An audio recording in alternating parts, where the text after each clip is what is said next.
If you've ever wanted to speed up a clip, slow it down, or create smooth speed ramping in DaVinci Resolve 20, you're in the right place.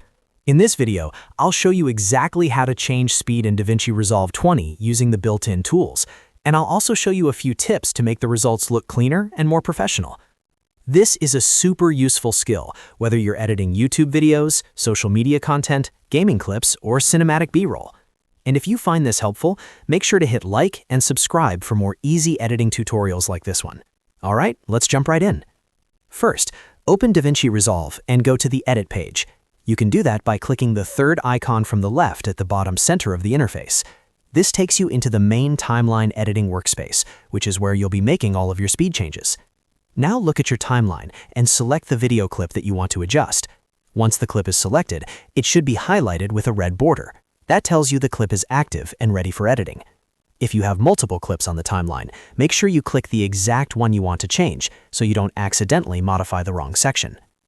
For a simple constant speed change, right-click the selected clip and choose Change Clip Speed from the context menu.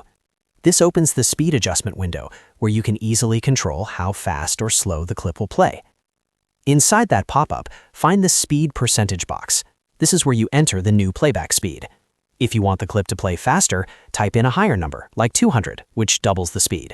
If you want slow motion, type in a lower number, like 50, which plays the clip at half speed. You can experiment with different percentages, depending on the effect you want. If you want the rest of your timeline to automatically shift when the clip gets shorter or longer, check the Ripple Sequence box. This is really useful because it keeps your timeline organized by closing gaps or making room for the changed clip. If you leave it unchecked, the clip will still change speed, but the surrounding timeline may stay in place. Once your settings are ready, click Change to apply the adjustment. DaVinci Resolve will immediately update the clip with the new speed setting. At this point, you've successfully changed the clip speed using the basic method. Now, if you want something more advanced, like speed ramping or more creative timing changes, right-click the clip again and choose Retime Controls, or the speed curve option available in your version. This gives you more precise control over different sections of the clip, instead of changing the whole thing evenly. With Retime Controls visible, you'll see a small arrow next to the 100% label at the bottom of the clip in the timeline. Click that arrow to reveal more speed options, then add speed points. A speed point lets you split the clip into separate sections, so one part can play at one speed, while another part plays at a different speed. To create a speed change at a specific moment, move the playhead to the exact point where you want the change to happen, then choose Add Speed Point. This divides the clip into segments. Now each section can be adjusted independently, which is how you create smooth slowdowns, speed-ups, and cinematic ramps. After adding your speed points, you can drag the top portion of a speed segment left or right to increase or decrease the speed of that section. Dragging it one way will make the clip faster, and dragging it the other way will slow it down. This is especially useful if you want to emphasize action, create a dramatic transition, or sync motion to music. If your slow motion looks choppy or stuttered, there's one more important setting you should check.